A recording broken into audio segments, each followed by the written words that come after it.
कुछ मदद चाहिए आपको? नहीं नहीं, आपसे कैसे मदद ले सकती हूँ? लाइए मुझे कर दीजिए। नहीं नहीं, मैं कर लूंगी। दाई लाइए मुझे दे दीजिए, मैं कर लूंगा।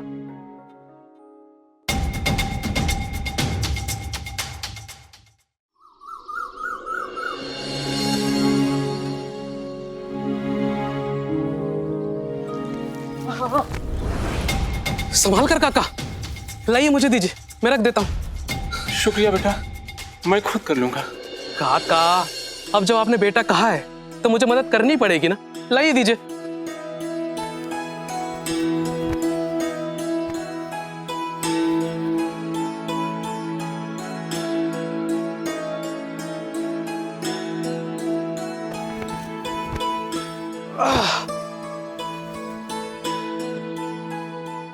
शुक्रिया बेटा। कैसी बातें करते हैं काका। अच्छा मैं अब चलता हूं।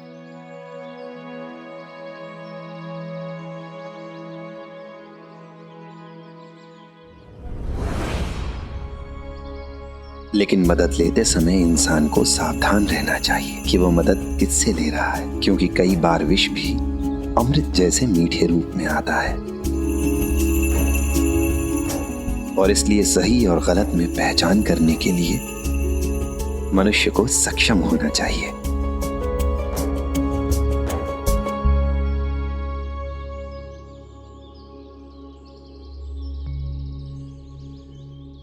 अचानक से क्या कह गए साईं? क्या मतलब हो सकता है उनकी बात का? क्या कोई मेरी मदद के लिए आ रहा है?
यमुना, हाँ, मैं जल्दी से मारुति मंदिर में पूजा करके आता हूँ।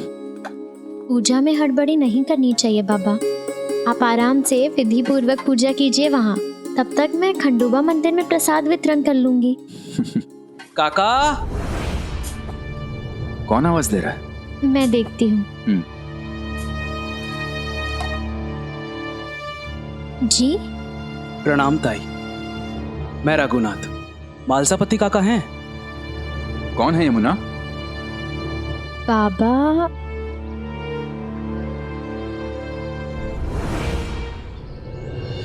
माफ करना, मैंने तुम्हें पहचाना नहीं। प्रणाम काका। सुखी रहो। मैं रघुनाथ, मुझे मारुति मंदिर के पुजारी यशवंत जी ने भेजा है। यशवंत जी ने? लेकिन वो कहाँ है और अभी तक आया क्यों नहीं? हाँ, उनका खत आया था मुझे, लेकिन उन्होंने तो लिखा था कि आज से वो मारुति मंदिर का कार्यभार संभालने वाले हैं। काका वही तो मैं आपको बता रहा हूँ, वो नहीं आ पाएंगे, इसलिए तो उन्होंने मुझे भेजा है मंदिर का कार्यभार संभालने के लिए। तुम्हें? हाँ, मैं उनका शिष्य हूँ। लेकिन उन्होंने तो मुझसे इस बारे में एक बार भी चर्चा भी नहीं की कि उनका कोई शिष्य भी है। जी अभी कुछ दिन पहले ही बना हूँ। ये पत्र भेजा यशवंत जी ने आपके लिए, ये लीजिए।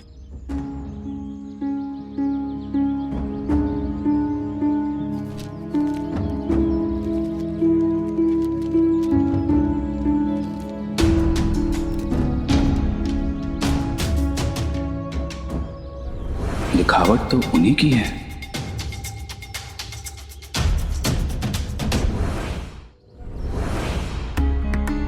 प्रिय मालसापति जी, बहुत खेद है मुझे कि जिस समय मुझे आपके समक्ष होना चाहिए था, उस समय मेरा पत्र आपके समक्ष है।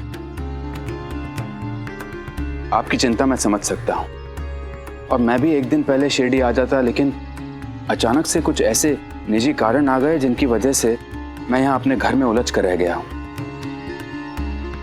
इसीलिए मैं और 1 महीने तक नहीं आ पाऊंगा।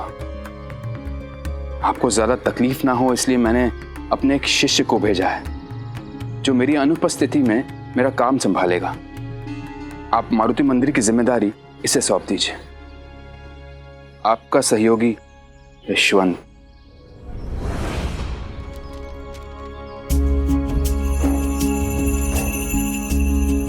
यशवंत जी ने तो लिखा है ये शिष्य है, लेकिन क्या ये लड़का पुजारी बनने के योग्य है?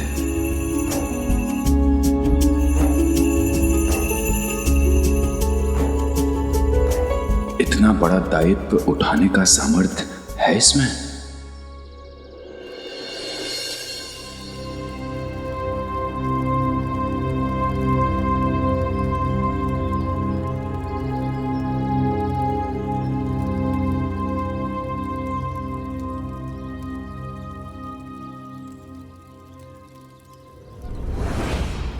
प्रणाम साईं। राम जी भला करें। बहुत देर से आपका इंतजार कर रहा था। आइए।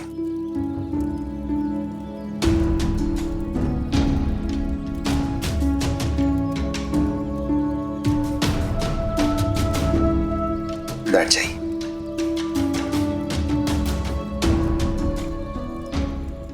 बताइए क्या बात है? साईं, मेरा नाम तुकाराम है। 2 महीने पहले मेरी पत्नी चल बसी। अपने साथ मेरा सारा सुख चैन ले गई। जब तक वो जीवित थी, घर गृहस्थी के बारे में मुझे सोचने की जरूरत नहीं थी। मैं अपना सारा ध्यान अपने काम पर लगाता था। पर अब तो दिन रात चिंता लगी रहती है। मेरे बूढ़े बाबा ने कुछ खाया होगा कि नहीं, मेरा इकलौता बेटा कहीं बुरी संगत में ना पड़ जाए। सारा दिन सारी रात बेचैनी सी रहती है। अब तो हालत इतनी बिगड़ गई है कि मेरे काम पे असर होने लगा है। तुम काम क्या करते हो? राता मैं बड़े साहूकार के पास मुनीम हूँ। आप दुनियादारी समझते हैं, इसलिए मुझे यकीन है कि मेरे पेशे के बारे में सुनकर आप समझ ही गए होंगे कि मेरा काम कितना तनावपूर्ण है, कितनी सावधानी से करने वाला काम है। मेरी मेहनत, मेरी निष्ठा, मेरी ईमानदारी से प्रभावित होकर मेरा मालिक मुझ पर आंख बंद करके भरोसा करता है, तो मैं भी उस भरोसे को तोड़ नहीं सकता ना साईं। मुझसे उम्मीद की जाती है कि मैं हिसाब किताब में, खाता बही में कोई भी चूक ना करूं, क्योंकि ऐसा करने से मेरे मालिक को नुकसान पहुंच सकता है। लेकिन पिछले कुछ दिनों में मुझसे भूल होने लगी है साईं, जिसकी वजह से मेरे साहूकार को शर्मिंदा होना पड़ा। फिर भी उन्होंने मुझसे कुछ नहीं कहा, पर मुझे तो शर्म आती है ना साईं। मैं पहले जैसा होना चाहता हूँ, तनाव मुक्त, शांत, अपने काम में अच्छा। मुझे पता है दिन रात चिंता करके मुझे कुछ हासिल नहीं होने वाला। मेरी पत्नी वापस नहीं आएगी। आज मेरी हालत जैसी भी है, इसी में सामंजस्य बिठाकर चलना होगा, नहीं तो 100% मेरी नौकरी हाथ से जाएगी। मैं समझता सब हूँ साईं, कोशिश भी करता हूँ कि बीती बातों को भुलाकर समय के साथ चलूं, लेकिन मैं खुद पे काबू नहीं रख पाता साईं। अपने मन को शांत रखने में असमर्थ हूं।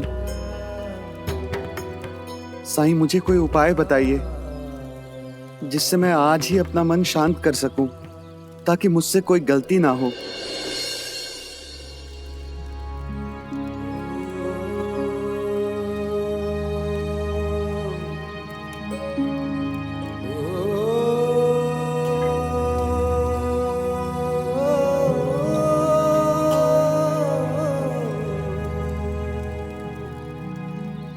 बाहर जाइए और इसमें मेरे लिए थोड़ा सा पानी ले आइए।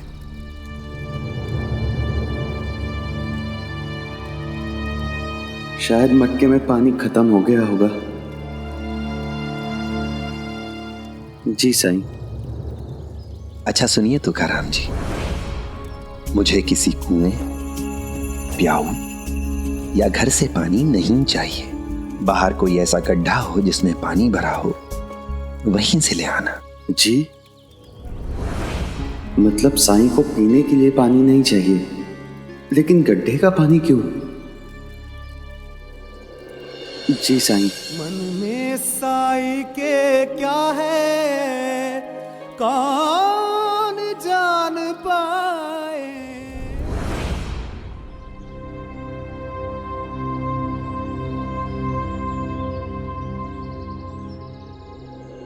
मुझे पता है काका आप क्या सोच रहे हैं।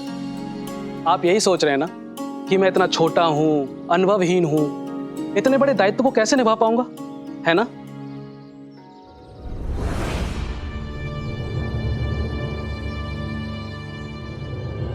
आपका सोचना बिल्कुल सही है काका, इसलिए तो मुझे आपके मार्गदर्शन की, आपकी मदद की आवश्यकता है। वैसे काका, मेरा यहाँ कोई भी नहीं है अपना, और मेरा शिरडी में कोई घर भी नहीं है, तो सोच रहा हूँ आपके घर में रुक लूं। लेकिन काका, मुझे पता है कि मैं आपको कष्ट दे रहा हूं, लेकिन क्या करूं मैं, मेरी भी कुछ मजबूरी है। यशवंत जी को पूरा विश्वास है मुझ पर, वो मेरे गुरु हैं। पिछले 1 महीने से उन्होंने मुझे बहुत कुछ सिखाया है, और जब उन्हें लगा कि मैं इस योग्य हो गया हूं, तब उन्होंने मुझे यहां आने का आदेश दिया और मुझे कहा कि गुरु दक्षिणा के रूप में मुझे मारुति मंदिर का कार्यभार संभालना होगा। मुझे खुद को साबित करना होगा काका कि मैं एक अच्छा पुजारी बनने योग्य हूं। यह मेरी परीक्षा भी है। अगर आप इनकार करना चाहें तो कर सकते हैं, लेकिन आपके इनकार करने की वजह से मैं अपने गुरु को गुरु दक्षिणा न देकर पाप का भागीदार बन जाऊंगा, और कुछ नहीं। नहीं रघुनाथ, वो बात नहीं है। असल में बात यह है कि तुम्हें मारुति मंदिर में पूजा का दायित्व सौंपने का फैसला मैं अकेला नहीं कर सकता। आपको जिससे सलाह मशवरा लेना आप ले लीजिए काका। अगर जरूरत पड़ी तो मैं भी उन्हें समझाने की कोशिश करूंगा ना। वैसे भी मैंने अपने गुरुजी से यहाँ के लोगों के बारे में बहुत कुछ सुना है। मैं उन सभी से मिलना चाहता हूँ।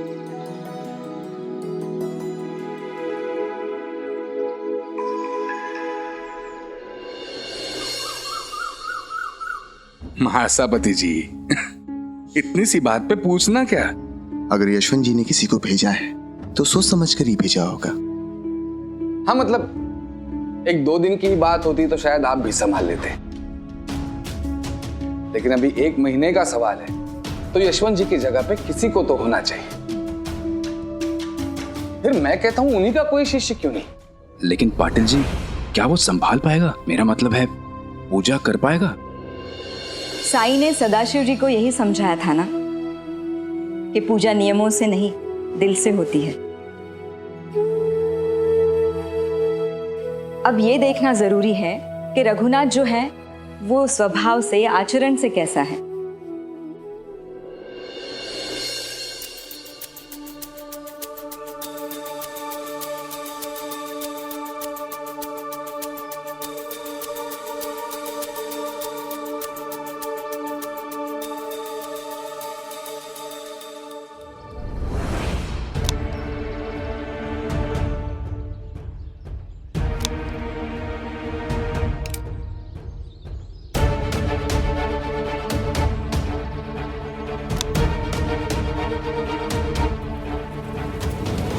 का स्वभाव से तो लड़का बहुत ही ज्यादा संस्कारी है। आते आते अभी मुझे कितने लोग मिले जिन्होंने मुझे बताया कि उसने कैसे कैसे उन लोगों की मदद की। उसने तो मेरी भी मदद की थी, मुस्कुराते हुए अपने आप, और उसे देखकर मुझे ऐसा बिल्कुल भी महसूस नहीं हुआ कि वो कोई एहसान कर रहा है। फिर तो सब साफ है, उसने सबकी मदद की है। मदद करने ही आया है वो हमारी। आप ठीक कह रही हैं भाईजान का। साईं ने भी मुझसे यही कहा था कि मदद आ सकती है कहीं से।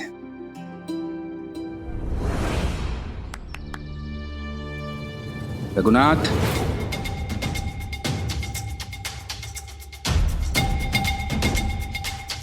जी काका।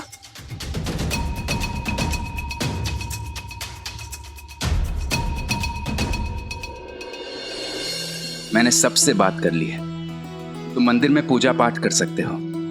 ये तो बहुत अच्छी बात है काका, मैं आपका आजीवन कृतज्ञ रहूंगा। खुश रहो, कल से शुरू कर देना। काका, भगवान की सेवा के लिए तो मैं जीता हूं, इसमें कल की प्रतीक्षा क्यों करनी? आज से शुरू कर देता हूं, चलिए। लेकिन काका पहले थोड़ी भूख लगी है, थोड़ा आहार मिल जाता। रघुनाथ, पूजा से पहले आहार? अभी पूरी तरह से पंडित बना नहीं हूं ना काका, इसलिए भूल गया।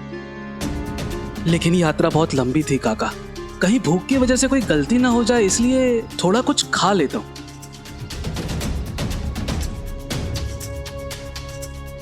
ठीक है।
ये लीजिए साईं।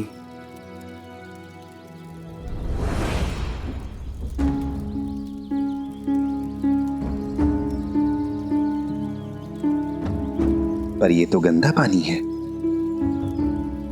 इसे मैं पी कैसे सकता हूँ? यानी आपको पानी पीने के लिए चाहिए था, तो आपने किसी गड्ढे से पानी लाने के लिए क्यों कहा? साफ पानी तो मैं कहीं से भी ला सकता था ना साईं। नहीं तुकाराम जी,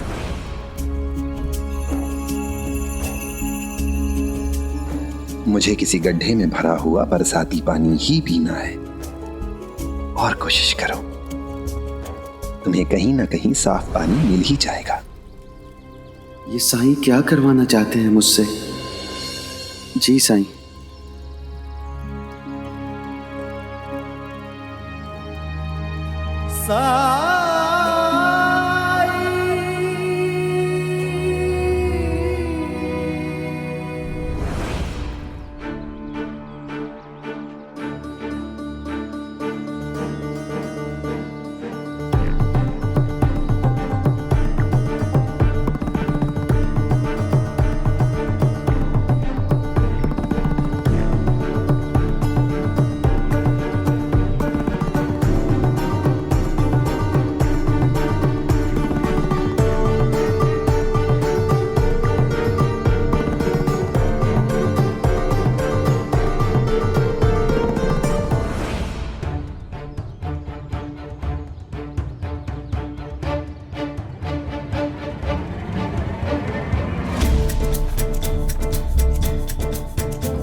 पता नहीं कहाँ मिलेगा साफ पानी।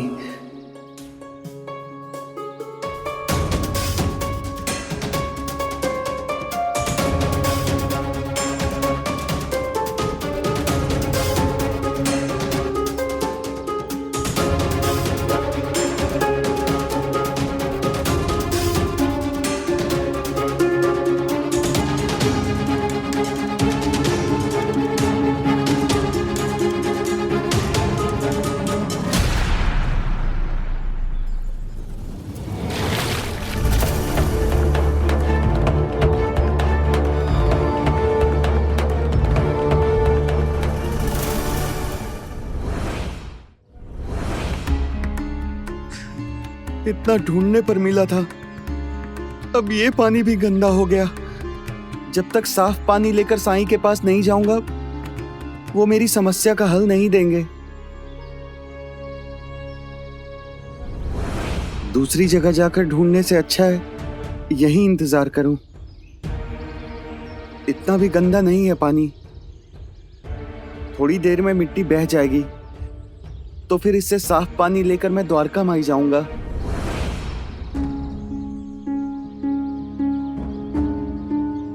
भाव भाव, यहां से जाना, यहां से जाना।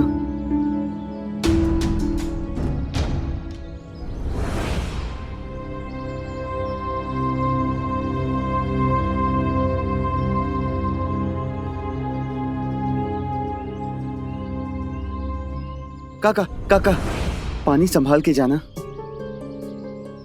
यहां से जाइए ना, यहां से जाइए, यहाँ पानी संभालना।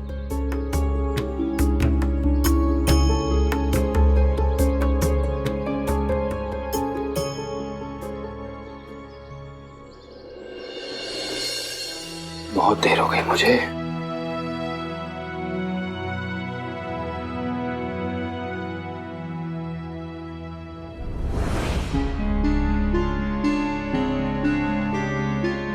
अरे रुई के पत्ते तो भूल ही गया। यमुना, बेटा नाश्ता तैयार है क्या? बस बन ही गया बाबा। अच्छा, मैं अभी आया।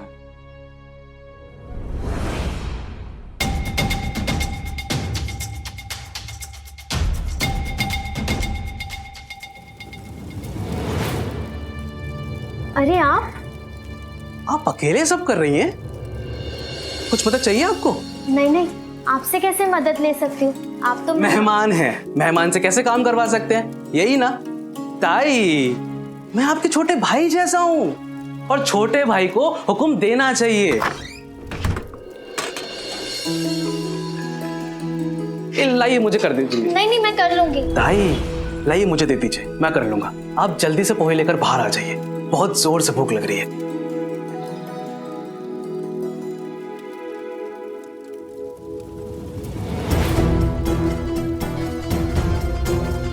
चलिए काका, नाश्ता कर लीजिए।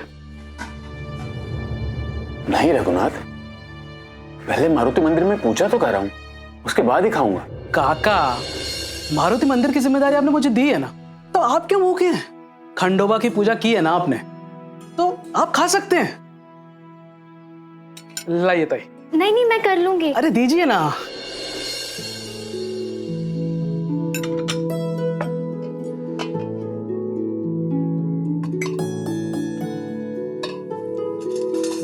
लीजिए काका, शुरू कीजिए। अच्छा,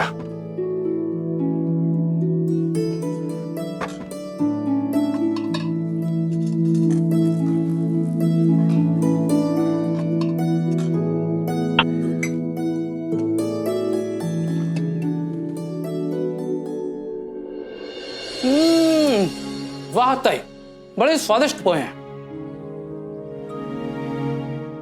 अगर इसमें प्याज होता ना तो मजा ही आ जाता। थोड़ा प्याज मिलेगा? पूजा करने से पहले एक तो खाना नहीं खाना चाहिए, ऊपर से तुम प्याज मांग रहे हो। अरे इतना तो ज्ञान होना चाहिए तुम्हें रघुनाथ।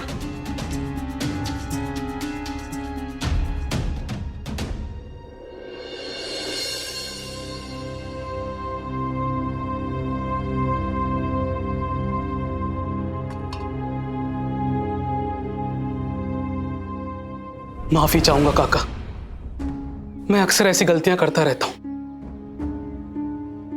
मुझे लगता है कि मुझे आपको सच्चाई बता देनी चाहिए। काका, दरअसल मैं बचपन से अनाथ हूं। जब मैं छोटा था तभी मेरे आई बाबा मुझे इस दुनिया में अकेला छोड़कर चले गए। कभी इस रिश्तेदार के घर, कभी उस रिश्तेदार के घर, ऐसे भटकते भटकते पड़ा हुआ हूं मैं। जो सीखा अपने अनुभवों से सीखा। परिस्थितियों के अलावा मुझे सिखाने वाला और कोई नहीं था। उन्हीं की किताबें पढ़कर मैंने पूजा सीखी। हमारे गांव के पंडित जी जब भी फुर्सत में होते थे मुझे पूजा पाठ सिखाया करते थे। और थोड़ा बहुत मुझे यशवंत जी ने सिखाया, लेकिन कभी भी मुझे ढंग से शिक्षा नहीं मिली। वो होता है ना, विधिवत तरीके से। इसलिए काका, थोड़ी बहुत गलतियां हो जाती हैं। आपसे एक अनुरोध है काका, अगर आगे से मैं कभी कोई गलती करूं तो मुझे हक से बोलिए, मुझे सुधारिए और मुझे माफ कर दीजिएगा मेरी गलती के लिए। कोई बात नहीं बेटा, मैं पूरी कोशिश करूंगा और मुझे पूरा विश्वास है कि तुम भी बहुत जल्दी सीख जाओगे। पूजा पाठ तो काका अभी सीख रहा हूं, लेकिन खाना मैं बहुत जबरदस्त बनाता हूं। सच? हाँ ताई, जिंदगी भर खुद ही पका के खाया है मैंने। रसोई में मैंने भिंडी देखी है, आज रात को आप दोनों को बना के खिलाऊंगा। उंगलियां चाटते रह जाएंगे आप। हाँ,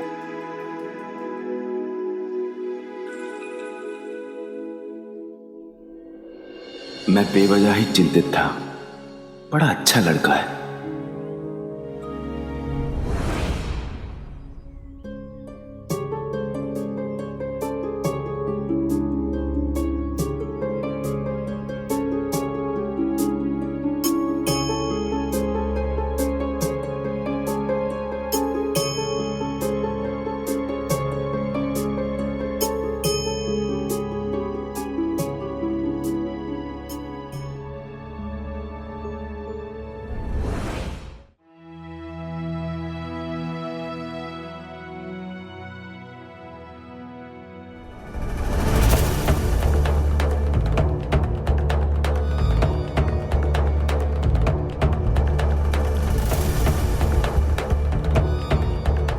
नहीं, ये नहीं हो सकता।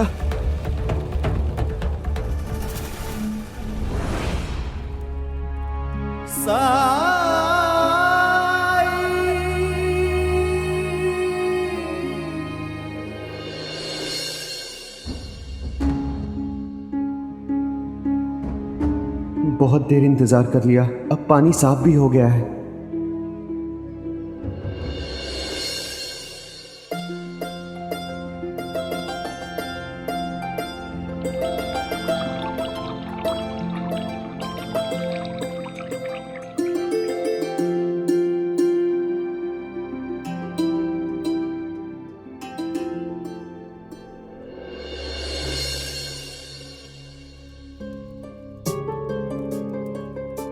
साईं, ये लीजिए, इससे साफ पानी और किसी गड्ढे में नहीं मिलेगा।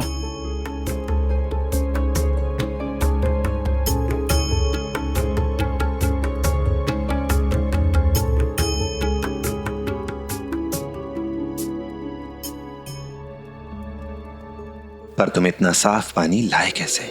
इंतजार करके। ये भी गंदा पानी था। मैंने तब तक इंतजार किया जब तक पानी में मिट्टी नीचे बैठ नहीं गई, और उसके बाद जब पानी साफ हुआ तो मैं ले आया।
मतलब इस मटके में पानी था।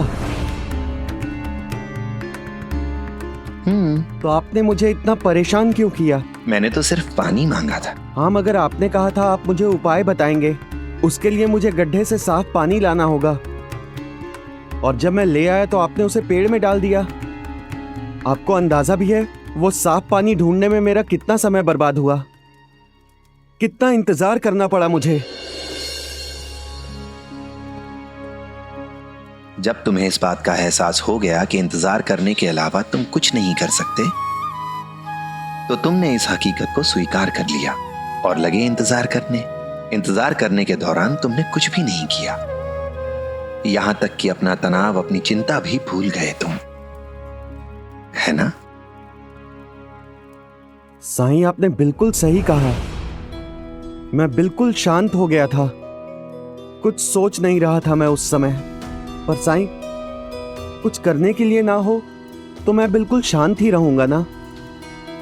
अगर मैं चाहता तो भी उस पानी को जल्दी साफ नहीं कर पाता साईं। वो तो एक प्रक्रिया है, उसमें जितना समय लगना है वो लगेगा। जब तुम्हें इस बात का एहसास हुआ कि पानी की गंदगी नीचे बैठ जाने पर तुम्हारी समस्या हल हो जाएगी, तब तुम इंतजार करने लगे।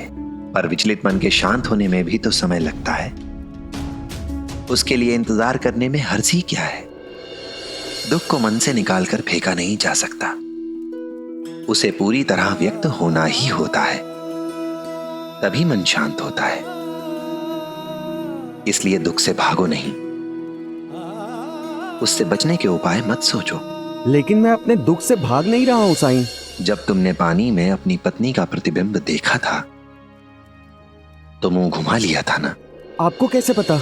अपनी भावनाओं से दूर भागने की कोशिश क्यों कर रहे हो तुम? अपनी पत्नी की मृत्यु के दुख को पूरी तरह से व्यक्त नहीं होने दिया है तुमने, बल्कि अपने दुख से अपना ध्यान हटाने के लिए अपने ध्यान को दूसरे कामों में, दूसरी समस्याओं में उलझा रहे हो तुम, है ना? कैसी बातें? जहां किसी प्रकार की कोई समस्या थी ही नहीं, वहां तुमने काल्पनिक समस्याएं बना ली हैं, ताकि तुम अपने ध्यान को, अपने मन को दुख के बजाय उन समस्याओं में उलझा सको। तुम्हारे बाबा ठीक हैं, ठीक से खा पी रहे हैं, वो चल फिर रहे हैं। तुम्हारा बेटा भी मन लगाकर पढ़ाई कर रहा है, पर फिर भी उनके बारे में नकारात्मक विचार सोचकर तुम तनाव में रहते हो। तुम सोचते हो कि आज का दिन तो बीत गया, कल क्या होगा? और फिर इसी प्रकार की बातें सोचने से तुम्हारा तनाव बढ़ता है, बढ़ता ही जाता है, और उस तनाव को लेकर फिर तुम अपने काम पर चले जाते हो, और फिर वहां भी समस्याओं की कल्पना करना शुरू करते हो। तनाव और भी बढ़ता जाता है, और फिर तुम अपने काम में गलतियां करते हो। और जानते हो ये सब क्यों हो रहा है? क्योंकि तुम अपनी पत्नी के बारे में सोचना नहीं चाहते। उसकी मृत्यु से तुम्हें जो दुख पहुंचा है उसका सामना नहीं करना चाहते तुम। लेकिन ऐसा करने से कोई लाभ नहीं होगा। अपने बारे में सोचो, कुछ समय अपने लिए निकालो, समस्याओं का सामना करो, दुख की प्रक्रिया को पूरा होने दो। अपनी पत्नी के बारे में सोचो, अपनी भावनाओं को प्रकट होने दो। दुख से भागना बंद कर दोगे तो स्थिरता अपने आप आ जाएगी। मैं समझ गया साईं, कुछ चीजों को ठीक होने के लिए वक्त लगता है। किसी के नहीं रहने पर भी दुनिया चलती है। मैं आपकी बात मानूंगा साईं। मुझे सही रास्ता दिखाने के लिए आपका धन्यवाद साईं। राम जी भला करे।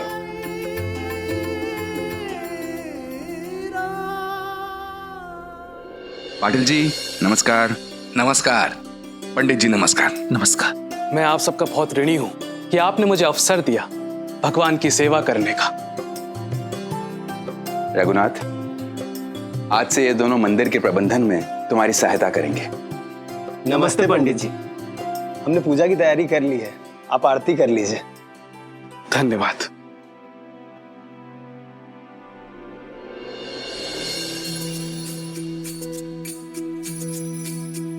बोलो पवन पुत्र हनुमान की जय।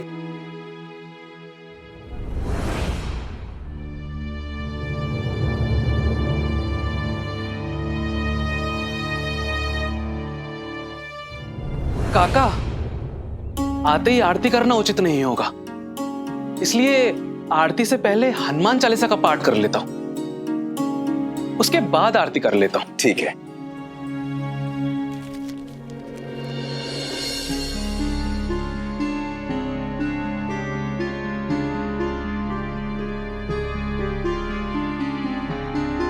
क्या हुआ, आप सब लोग मुझे ऐसे क्यों देख रहे हैं? रघुनाथ, तुम पंडित हो तो तुम्हें ये हनुमान चालीसा कंठस्थ होनी चाहिए ना।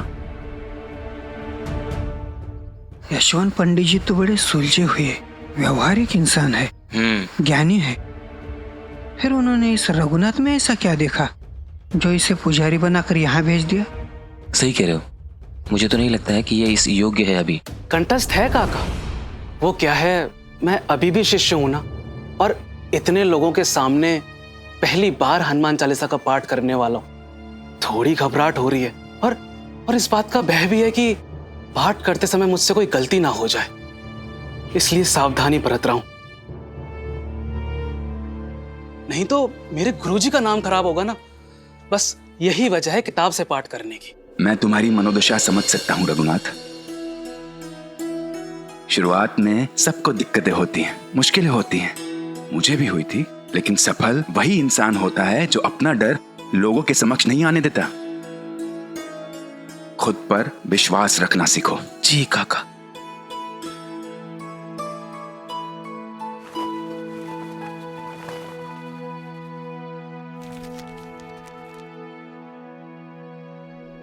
श्री गुरु चरण सरोज रज निज मन मुकुर सुधारी वर नौ रघुवर विमल जसु जो दायकु फल चारी बुद्धिहीन तनु जानिके सुमिरो पवन कुमार बल बुद्धि विद्या देहु मोहि हरहु कलेश विकार।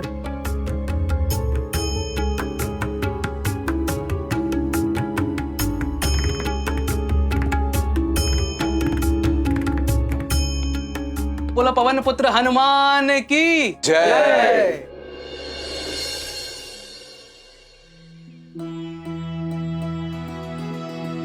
आइए साई। राम जी भला करें। प्रणाम साई। प्रणाम साई। राम जी भला करें।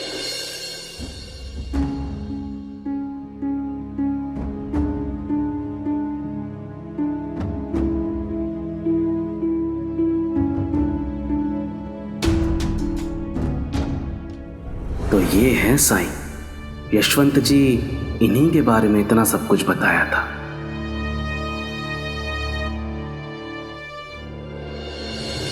प्रणाम साईं। राम जी भला करें। यशवंत जी ने कहा था कि शिरडी पहुंचकर सबसे पहले मैं आपके चरण स्पर्श करूं।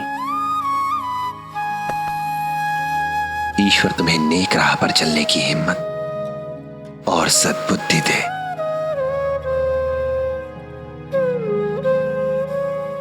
साई, ये यशवंत जी के शिष्य हैं, रघुनाथ।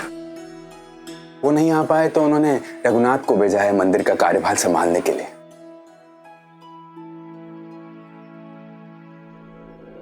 साईं, ये फल आप आराम से छील कर खा लीजिए। लीजिए। मैं आपका तब तक झोला संभाल लेता हूं। मुझे अपना झोला संभालने की आदत है।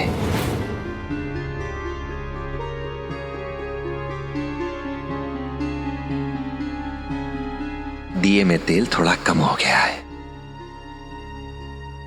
डाल दीजिए। जी साईं।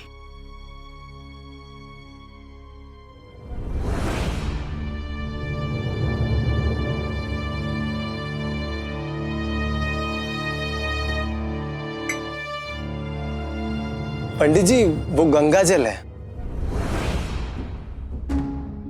वो क्या है ना कि आज मेरा पहला दिन है, तो उत्साहित भी हूं और घबराया हुआ भी। बस इसलिए मुझसे गलतियां हो रही हैं। वैसे तेल कहाँ रखा हुआ है? वो वहां है पंडित जी। अच्छा अच्छा।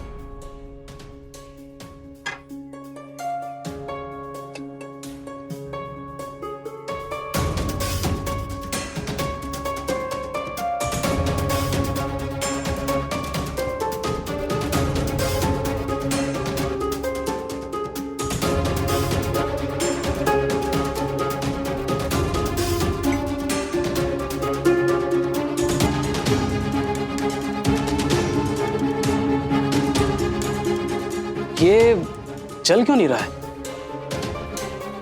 जरा मदद करो मेरी।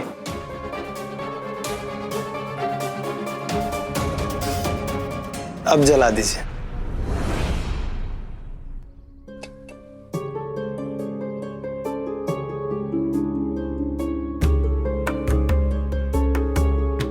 आठ साल की है मेरी बेटी, और वो भी जानती है कि जलते हुए लौ पे तेल नहीं डाला जाता है।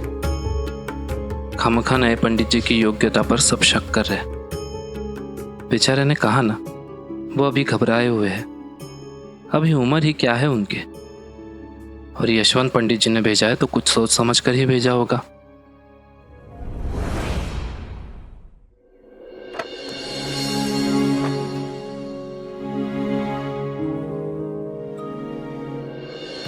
रघुनाथ को देखकर मुझे भी अपने शुरुआती दिनों की याद आती है।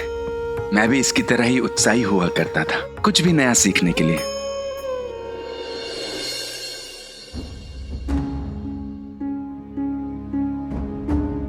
रघुनाथ बहुत ही विनम्र इंसान है साई, और कुछ भी नया सीखने की ललक है इसमें। अपनी कमजोरियों को स्वीकार करने में भी हिचकिचाता नहीं है।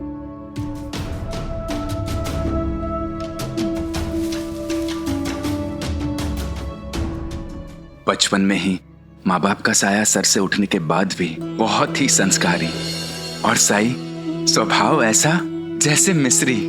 पता है साई, मेरे मन में पहले इसे स्वीकार करने के बारे में बहुत हिचकिचाहट थी। फिर मुझे आपकी बात याद आई कि मदद का क्या, वो तो कहीं से भी कभी भी किसी भी दिशा से आ सकती है।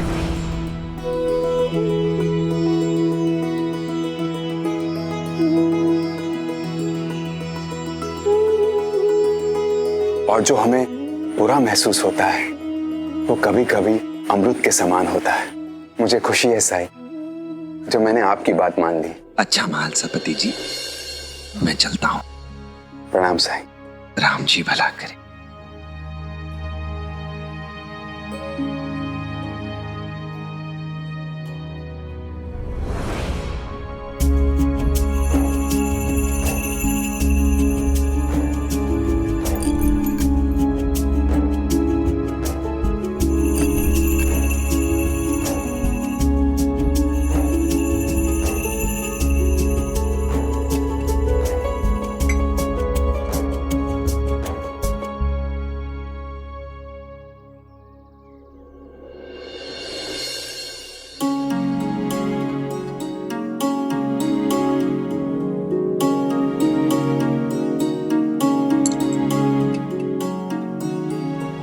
जाओ, ये सब मैं बांट दूं।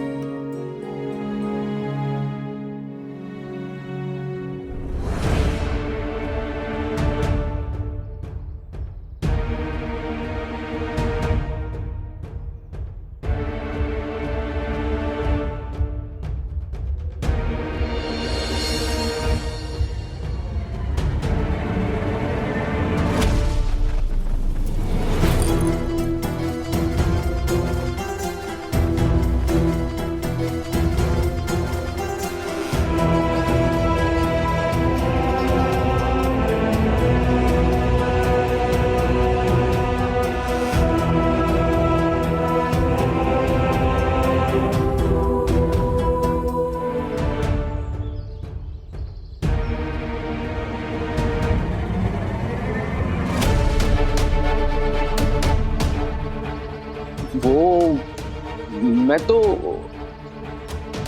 मुझे माफ कर दो। तुमने यहां जो कुछ भी देखा वो सत्य नहीं है। क्या हुआ पंडित जी, आप इतना घबराए हुए क्यों हैं? क्या कह रहे थे आप कि सत्य नहीं है?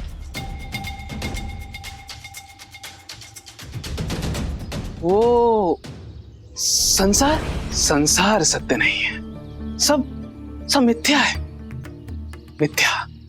और माफी किस बात की मांग रहे थे आप? अब इतने बड़े मंदिर में काम कर रहा हूं, छोटी मोटी भूल चूक हो रही है मुझसे, इसलिए माफी मांग रहा था, भगवान से भी और तुमसे भी। चिंता मत कीजिए पंडित जी, आप अच्छा ही कर रहे हैं। बाकी आप करते करते ही सीख जाएंगे। तुम सही कह रहे हो।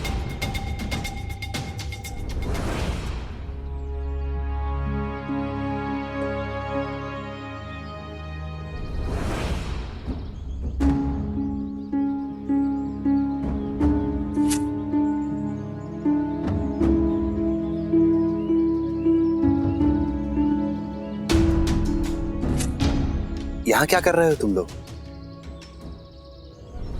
साईं, हर साल बरसात के समय ये जगह कुत्ते और बिल्ली के सर छुपाने की जगह थी, लेकिन कुछ दिनों पहले तेज हवा की वजह से इसकी छत टूट गई।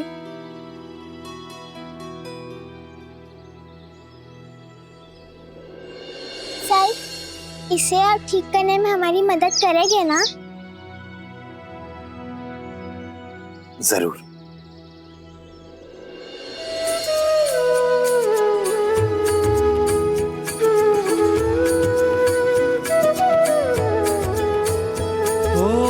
जिसके हृदय में दया भरी हो, करुणा में जो सर्वोपरि हो, निर्बल का जो बने सहारा, हृदय वही तो हरि का धाम। हरे कृष्णा हरे राम, हरे कृष्णा हरे राम।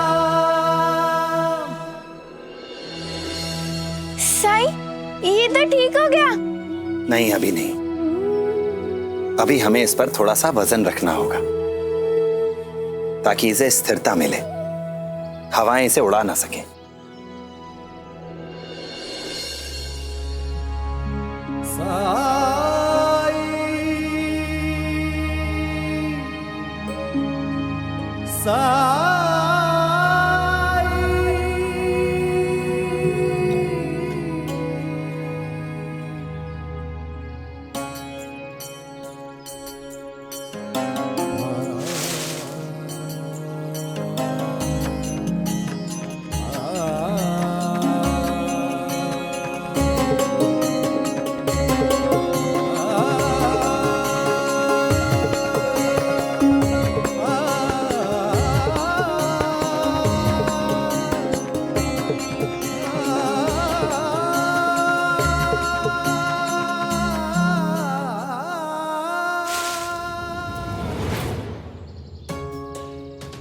मेरी जेब अचानक से अत्यधिक भारी क्यों लग रही है?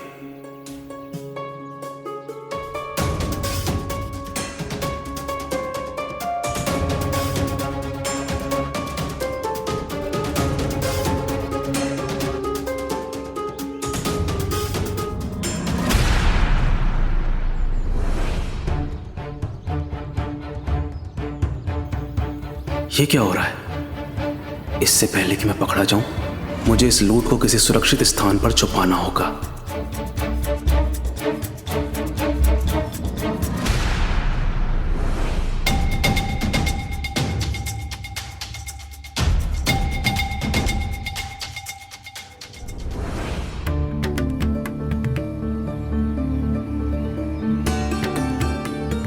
मंदिर के पीछे ही छुपा देता हूं।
यमुना को भी अभी इधर आना था।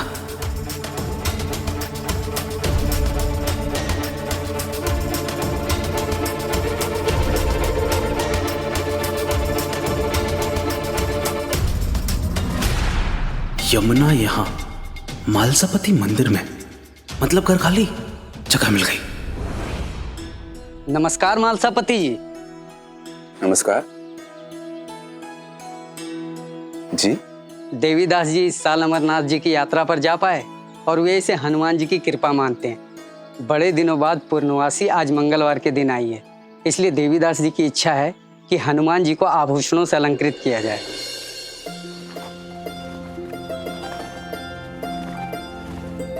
बहुत सुंदर। मैं रघुनाथ को कहता हूं कि इन आभूषणों से हनुमान जी को अलंकृत कर दें। अब वही है यहाँ का पंडित। लाइए। रघुनाथ, रघुनाथ, पंडित जी कहाँ हैं? पता नहीं, अभी तो यहीं थे। कुछ बताया नहीं कहाँ जा रहे हैं? नहीं।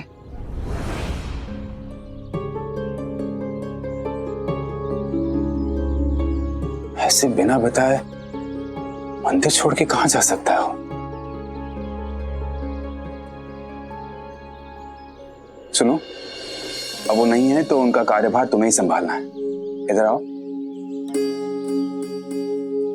इन आभूषणों से हनुमान जी को अलंकृत कर दो। लो।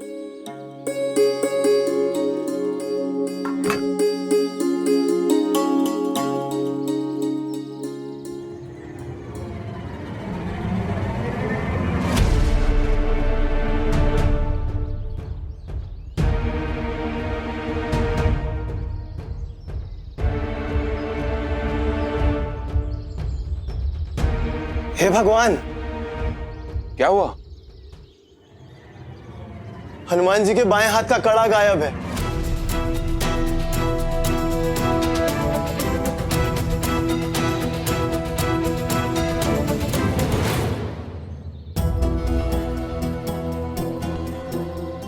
यही मौका है।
साईं, आप यहाँ?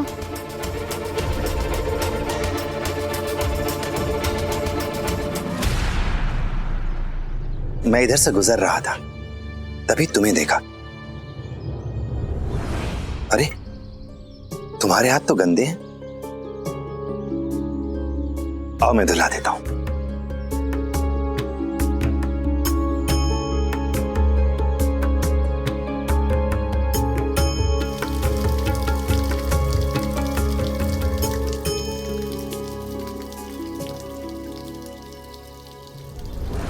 कहीं साईं ने मुझे कड़ा छुपाते हुए देख तो नहीं लिया? बीज बो रहे थे क्या? हाँ हाँ हाँ साईं, बीज बो रहा था। आज मेरी जिंदगी का बहुत खास दिन है। बतौर पंडित आज मंदिर में मैंने पहली बार पूजा कराई है, तो इस दिन को यादगार बनाने के लिए मैं एक वृक्ष उगाना चाहता था, बस इसलिए बीज बो रहा था। बीज बोया है तो फल भी जरूर मिलेगा। अच्छा साईं, मैं चलता हूं। रुको, मुझे भी पानी भरने उसी तरफ जाना है। मैं भी चलता हूं तुम्हारे साथ। लाइए, ये मटका मुझे दे दीजिए। मैंने कहा ना, मुझे अपना बोझ उठाने की आदत है। चलो।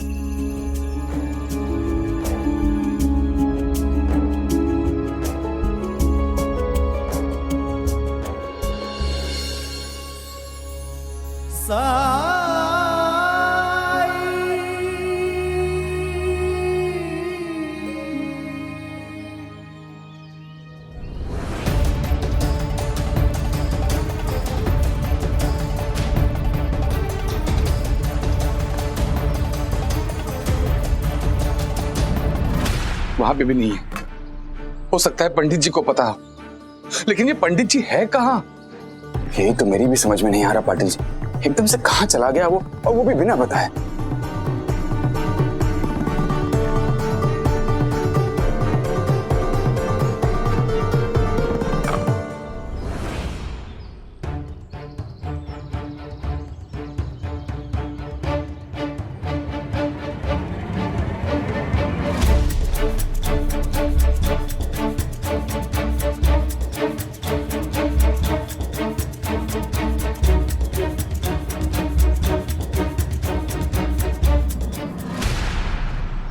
लगता है कड़ा गायब होने की खबर फैल गई है।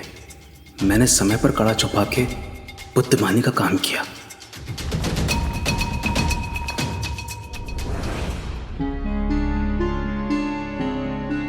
कुछ सोच रहे हो रघुनाथ? कुछ नहीं। तो फिर मंदिर में जाओ और देखो। मंदिर में जो भी समस्या है उसे ठीक करना तुम्हारी ही तो जिम्मेदारी है। समस्या मेरी जिम्मेदारी? भक्तों की गहमा गहमी देखकर लग रहा है कि कुछ तो हुआ है, और हनुमान मंदिर का पुजारी होने के नाते जो भी हुआ है उसे ठीक तो तुम्हें ही करना होगा, है ना?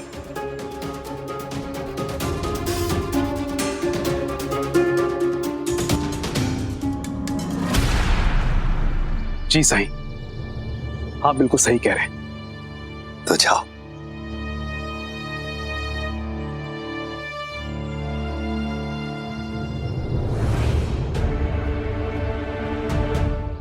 क्या हुआ? आप सब लोग इतने हैरान परेशान क्यों हैं? अनर्थ हो गया। अनर्थ? पंडित जी, देवीदास जी के भेजे हुए आभूषण से जब मैं हनुमान जी को आभूषित करने जा रहा था तो अचानक मैंने देखा कि थोड़ी देर पहले जो कड़े चढ़ाए गए थे उनमें से एक कड़ा गायब है।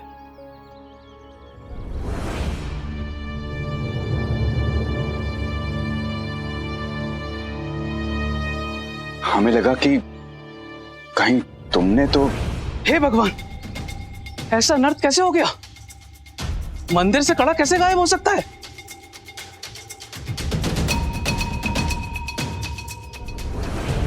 हे बजरंगबली, ये कैसी परीक्षा ले रहे हैं आप अपने भक्तों की? यही तो हमें भी समझ में नहीं आ रहा। हमने इस मंदिर का चप्पा चप्पा छान मारा, लेकिन वो कड़ा कहीं नहीं मिल रहा है।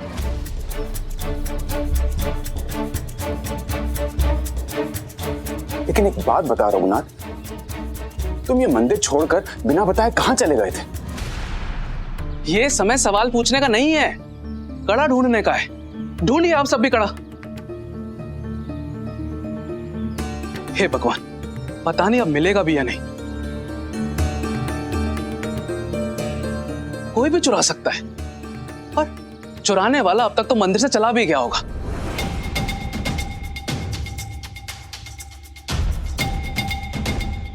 ये कैसी बात कर रहे हैं आप पंडित जी? कोई चोरी क्यों करेगा, वो भी भगवान का कड़ा?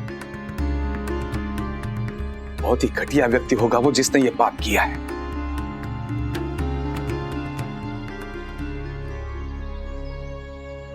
ये पाप मैंने किया है।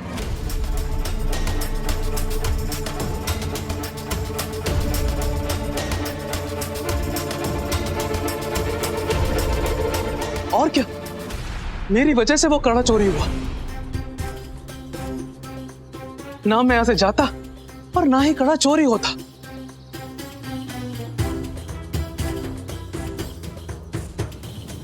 हे भगवान, मुझे माफ कर दीजिए। क्षमा प्रभु, क्षमा। आज पुजारी के रूप में मेरा पहला दिन था और आज ही आपका कड़ा गायब हो गया।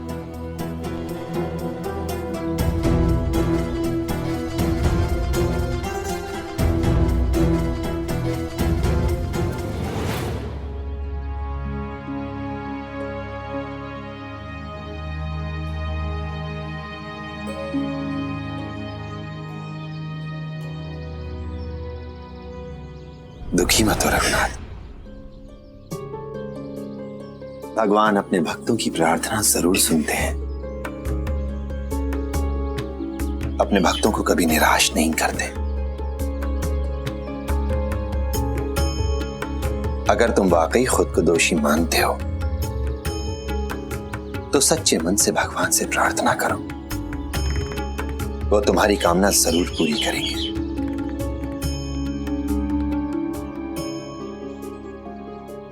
कड़ा जरूर वापस दिला देंगे। जी साईं।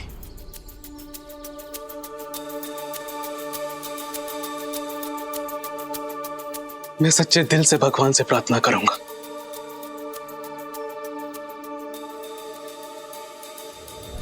हे पवन पुत्र, मेरे खातिर गुम हुआ कड़ा वापस ला दीजिए, वापस ला दीजिए, नहीं तो मुझे पाप लगेगा, पाप लगेगा प्रभु, पाप लगेगा।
मिल गया कड़ा।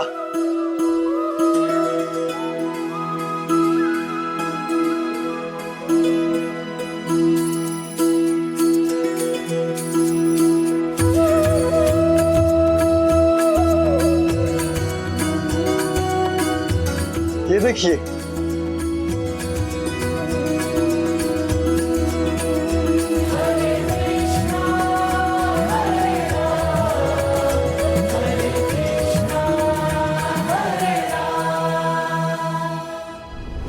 भगवान ने तुम्हारी प्रार्थना सुन ली रघुनाथ।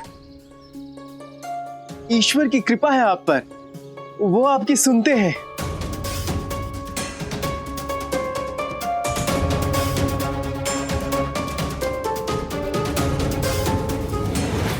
कड़ा यहाँ कैसे?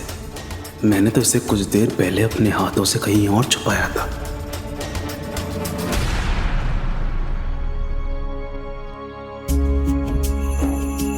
मैंने कहा था ना, भगवान अपने भक्तों की प्रार्थना जरूर सुनते हैं, उन्हें कभी निराश नहीं करते।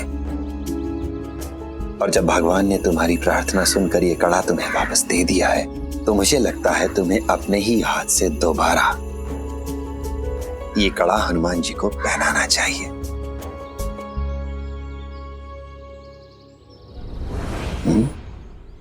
हाँ, ये सही रहेगा। यही सही रहेगा। लो। नहीं, साईं कड़ा लाकर यहाँ कैसे रख सकते हैं? हम दोनों तो साथ साथ आए हैं।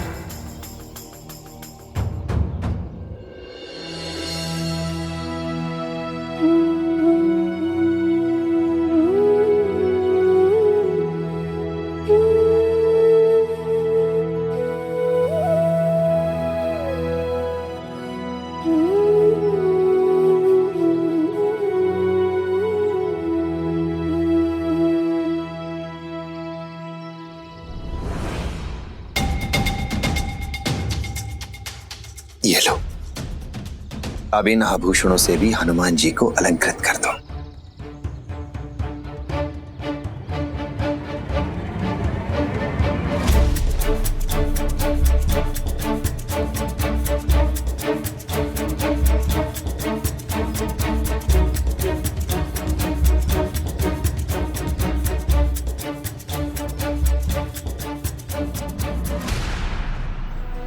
अब तो सच में लगता है भगवान की कृपा है मुझ पर। मैं तो बेवजह ही एक कड़े की चिंता कर रहा था, जबकि इतने सारे आभूषण मेरी आंखों के सामने पड़े थे।